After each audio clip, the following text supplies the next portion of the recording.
안녕하세요. 사연을 시작하기에 앞서 구독과 좋아요 부탁드려요. 감사합니다. 사연 시작해 볼게요. 저는 평범한 가정에서 태어나 평범하게 자랐어요. 저희 부모님은 특별히 부유하지도 가난하지도 않은 중산층이었죠. 저는 간호사가 되기 위해 열심히 공부했고, 대학을 졸업한 후 큰 종합병원에서 일을 시작했어요. 그렇게 평범한 일상을 살아가던 중 운명처럼 지금의 남편을 만났습니다. 남편과의 만남은 친구의 소개로 시작되었어요. 처음 만났을 때 그의 따뜻한 미소와 배려심에 마음이 끌렸죠. 우리는 몇 번의 데이트 후에 서로의 마음을 확인했고 1년 정도 연애를 한 후 결혼을 결심했습니다. 결혼을 준비하면서 알게 된 사실은 남편의 집안이 제가 상상했던 것보다 훨씬 더 대단하다는 것이었어요. 시아버지는 대기업 임원이셨고 시어머니는 금융업계에서 중요한 위치에 계신 분이었죠. 솔직히 말하면 처음에는 제가 그런 집안에 어울릴 수 있을지 걱정이 많았어요.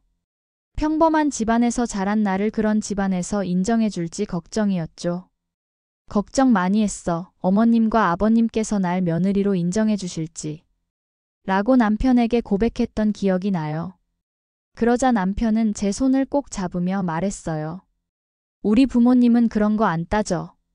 특히 어머니는 너 같은 며느리를 평생 기다리셨다고 할 정도야. 걱정하지 마. 그의 말대로 시댁에서는 의외로 저를 엄청 예뻐해 주셨어요.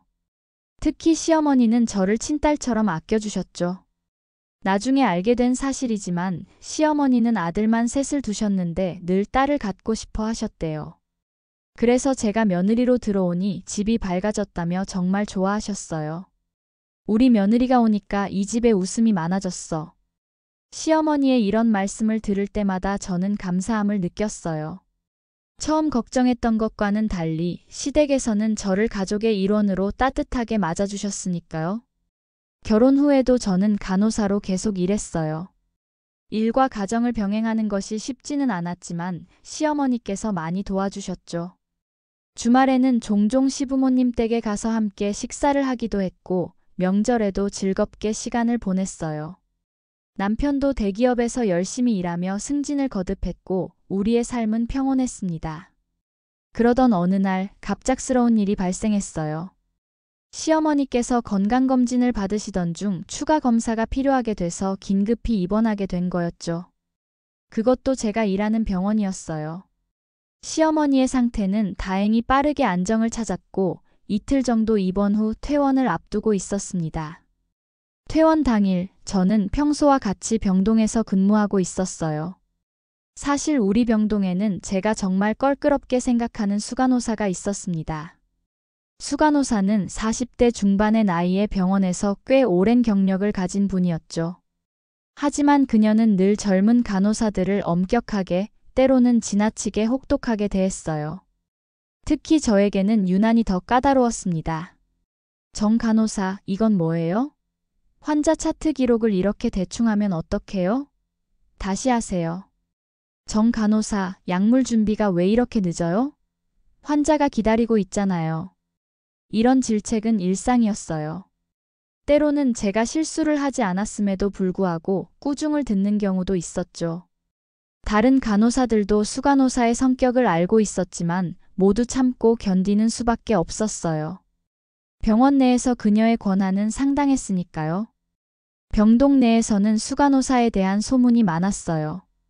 그 중에서도 가장 충격적인 이야기는 수간호사가 예전에 몇몇 간호사들을 극도로 괴롭혀서 결국 그만두게 만들었다는 것이었죠. 제가 들은 바로는 2년 전 신입 간호사가 수간호사의 지속적인 괴롭힘과 모욕으로 인해 우울증까지 앓다가 결국 사직서를 제출했다고 해요. 또 다른 간호사는 수간호사에게 공개적으로 망신을 당한 후 다른 병원으로 이직했다는 이야기도 있었습니다. 노처녀 히스테리라며 이런 이야기들은 병동에서 은밀하게 전해지고 있었지만 아무도 공식적으로 문제 제기를 하지 못했어요.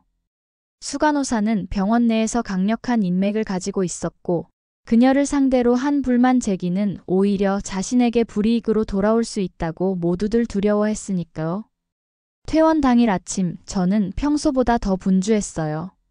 시어머니께서 퇴원하시는 날이라 모든 절차가 완벽하게 진행되길 바랐거든요. 하지만 병동은 평소보다 더 바빴고 응급 환자가 갑자기 들어오면서 업무가 더 복잡해졌습니다. 그러던 중 제가 환자 약을 나누어주는 과정에서 작은 실수를 했어요. 다행히 심각한 문제는 아니었고 즉시 발견해서 바로잡았지만 그 순간 수간호사가 간호사실로 들어왔죠. 정 간호사, 어딨어? 저는 약물 카트를 정리한 후 간호사실로 향했어요. 그곳에는 이미 화가 난 표정의 수간호사가 기다리고 있었습니다. 환자 약을 잘못 준비했다면서? 이런 기본적인 것도 못하면서 어떻게 간호사 일을 해? 그러고도 네가 간호사라고 할 수 있어? 오늘 아침부터 진짜 되는 일이 하나도 없네. 죄송합니다. 하지만 투약 전에 발견해서 바로 수정했습니다. 환자에게는 아무 문제가 없었어요. 제 설명에도 불구하고 수간호사의 표정은 더 험악해졌어요. 그게 중요한 게 아니라 애초에 그런 실수를 하면 안 된다는 거야. 네가 우리 병동에서 이런 식으로 일하는 게 모두에게 피해가 간다는 거 몰라? 진짜 처음부터 마음에 안 들었어. 왜 하필 우리 병원으로 온 거야? 그녀의 목소리는 점점 더 커졌고 간호사실 안에 있던 다른 간호사들도 불편한 표정으로 상황을 지켜보고 있었어요. 저는 최대한 침착하게 대응하려 했지만 그녀의 화는 쉽게 가라앉지 않았습니다. 그리고 그 순간 예상치 못한 일이 벌어졌어요. 수간호사가 갑자기 손을 들어 제 뺨을 세게 때린 거예요. 짝! 하는 소리와 함께 저는 충격으로 그 자리에 얼어붙었습니다. 뺨이 화끈거렸지만 그보다 더 큰 것은 수치심과 모욕감이었어요. 이게 무슨... 저는 겨우 말을 이어가려 했지만 너무 놀라 제대로 말이 나오지 않았어요. 그 순간 간호사실 문이 열렸고 시어머니가 들어오셨어요. 퇴원을 앞두고 저를 보러 오신 거였죠. 그리고 불행하게도 시어머니는 제가 맞는 장면을 목격하셨어요. 시어머니의 표정이 순식간에 변했어요. 평소 온화하고 우아한 모습은 온데간데 없고 화가 잔뜩 난 표정이셨어요. 인연이 내 며느리한테 뭐 하는 짓이야. 시어머니의 목소리는 생각보다 훨씬 크고 강렬했어요. 그리고 제가 반응할 틈도 없이 시어머니는 수간호사에게 다가가 그녀의 뺨을 세게 때리셨어요. 그 소리가 간호사실 안에 울려 퍼졌습니다. 수간호사는 충격으로 뒤로 한 걸음 물러섰어요. 그녀의 얼굴은 분노와 당혹감으로 일그러졌습니다. 누구시길래 이러십니까? 어떻게 병원 직원을 함부로 때리세요? 당신은 누구예요? 시어머니는 침착하게 하지만 단호한 목소리로 대답하셨어요. 나는 박여진이야. 정 간호사의 시어머니고 이 병원 이사회 자문위원이기도 해. 시어머니의 이름이 언급되자 간호사실의 분위기가 순식간에 변했어요. 수간호사의 얼굴에서 혈색이 싹 빠졌고 주변에 있던 다른 간호사들도 놀란 표정을 감추지 못했습니다. 박여진. 그 이름은 병원 내에서 무게를 가진 이름이었어요. 시어머니는 금융업계에서의 전문성을 인정받아 몇 년 전부터 병원 이사회의 자문위원으로 활동하고 계셨어요. 대형 투자은행 이사로서의 경험과 금융 네트워크를 바탕으로 병원이 재정적 위기에 처했을 때 투자 유치와 재무 구조 개선에 결정적인 역할을 하셨죠. 또한 병원 장관은 대학 동문이라는 인연으로 각별한 사이였고 정기적으로 병원 재정 전략에 관한 자문을 제공하고 계셨습니다. 그래서 병원 내에서 시어머니의 한마디는 다른 어떤 발언보다 무게가 있었죠. 상황이 이렇게 전개되자 병원 관계자들이 하나둘씩 간호사실로 모여들기 시작했어요. 간호부장, 진료부장, 심지어 병원장까지 서둘러 왔습니다. 박 이사님, 이게 무슨 일이에요? 병원장님이 걱정스러운 표정으로 물었어요. 시어머니는 여전히 분노한 상태였지만 차분히 상황을 설명하셨습니다. 내가 퇴원하는 길에 우리 며느리를 만나러 왔는데 이 간호사가 내 며느리의 뺨을 때리는 걸 봤어요. 이게 말이 됩니까? 이 병원에서는 윗사람이 아랫사람의 뺨을 때려도 되는 겁니까? 병원장님의 표정이 굳어졌어요. 그는 수간호사를 향해 날카로운 시선을 보냈습니다. 수간호사, 이게 무슨 일입니까? 정말 정 간호사의 뺨을 때린 겁니까? 수 간호사는 당황한 기색이 역력했어요. 그녀는 변명하려 했지만 이미 너무 많은 목격자가 있었고 상황은 부인할 수 없는 지경이었습니다. 그게 정 간호사가 약 투여 실수를 해서 주의를 주려고 했던 건데. 병원장님은 단호하게 말을 끊었어요. 어떤 이유로든 직원을 폭행하는 것은 용납될 수 없는 행동입니다. 지금 바로 제 사무실로 오세요. 그리고 박 이사님과 정 간호사에게 사과하세요. 수 간호사의 얼굴이 창백해졌어요. 그녀는 마지못해 고개를 숙였습니다. 정말 죄송합니다. 제가 너무 감정적으로 대처했습니다. 진심으로 사과드립니다. 하지만 그녀의 목소리에는 진정성이 느껴지지 않았어요. 아마도 자신의 경력이 위태로워진 상황에서 어쩔 수 없이 하는 사과였겠죠. 그래도 저는 작게 고개를 끄덕였어요.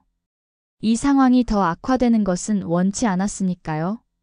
시어머니는 아직 화가 완전히 가라앉지 않은 상태였지만 병원장님의 개입으로 상황이 적절히 처리되고 있다고 판단하신 것 같았어요. 이런 일이 다시는 없어야 합니다.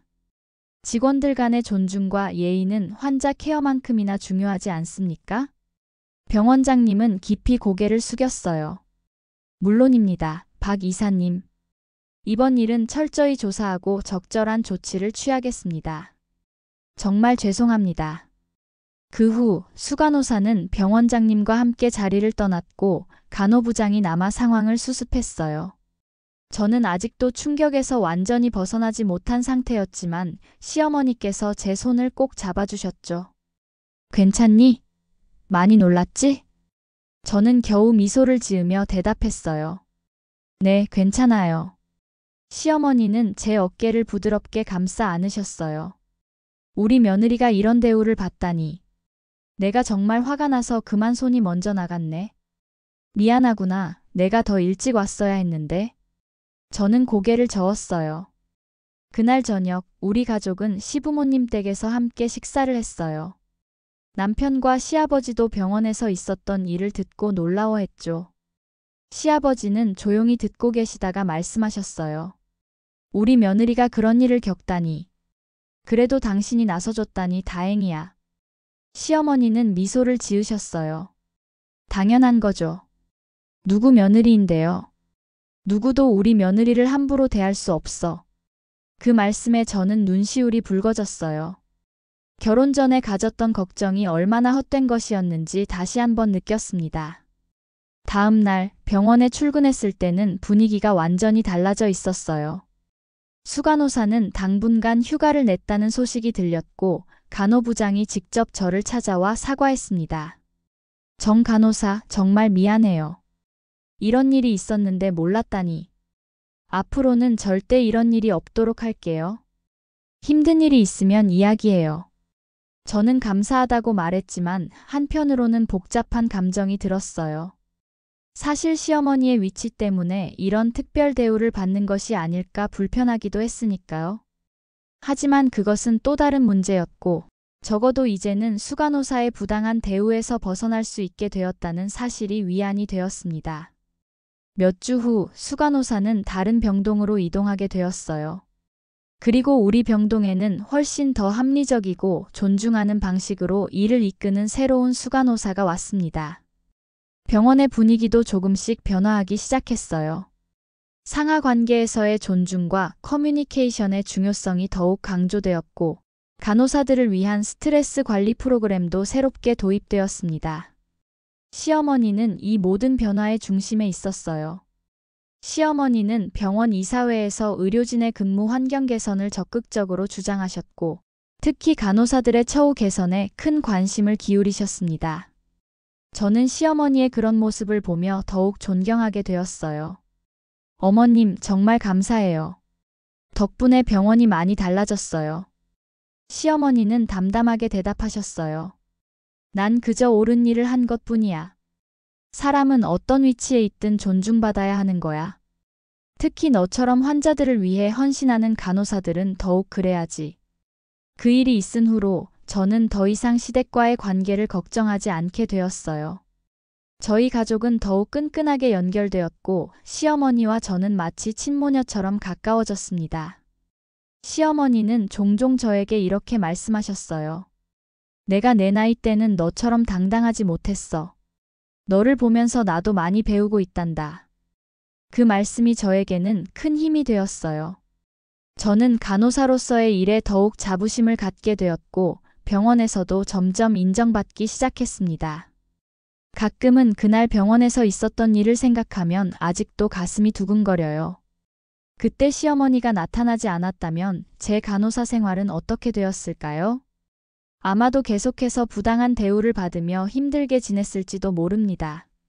하지만 시어머니의 기적 같은 등장 덕분에 제 인생은 전혀 다른 방향으로 흘러가게 되었어요. 지금 생각해보면 결혼 전 가졌던 걱정들이 얼마나 쓸데없었는지 웃음이 나옵니다. 남편의 집안이 대단하다는 것은 결코 부담이 아니었어요. 오히려 그것은 든든한 지원군이 생긴 것이었죠. 물론 모든 시댁이 우리 시댁처럼 따뜻하지는 않을 거예요. 하지만 저는 운이 좋았습니다. 정말 가족처럼 저를 아껴주는 시부모님을 만났으니까요. 시어머니는 지금도 종종 그날 일을 웃으며 회상하세요. 내가 그날 얼마나 화가 났었는지 몰라. 우리 며느리가 맞는 걸 보는데 눈앞이 새까매지더라고. 그리고 저는 항상 대답해요. 그날 어머님이 나타나신 건 정말 기적 같았어요. 그날 이후로 얼마나 많은 게 바뀐지 몰라요. 동료 간호사들도 엄청 만족해 하고 있어요. 시어머니는 그런 말을 들을 때마다 쑥스러워 하시지만 저는 진심으로 그렇게 느껴요. 시어머니는 제가 부당한 상황에서 당당히 맞설 수 있는 용기를 주셨고 제 가치를 인정해 주셨습니다. 오늘도 저는 병원에서 환자들을 돌보며 보람찬 하루를 보냈어요. 이제는 제가 새로운 간호사들을 지도하는 위치가 되었지만 절대로 과거의 수간호사처럼 되지 않기 위해 항상 조심하고 있습니다. 존중과 배려는 어떤 직위에 있든 가장 중요한 가치라고 믿기 때문이에요. 퇴근 후 집으로 향하는 길, 오늘도 감사한 마음이 가득합니다. 평범했던 제 삶은 결코 평범하지 않은 시어머니를 만나 더욱 특별해졌으니까요. 그리고 앞으로도 우리 가족의 이야기는 계속될 거예요. 서로 존중하고 사랑하는 마음으로요. 제 긴 이야기를 끝까지 들어주셔서 감사합니다. 구독과 좋아요, 알림 설정까지 잊지 마세요.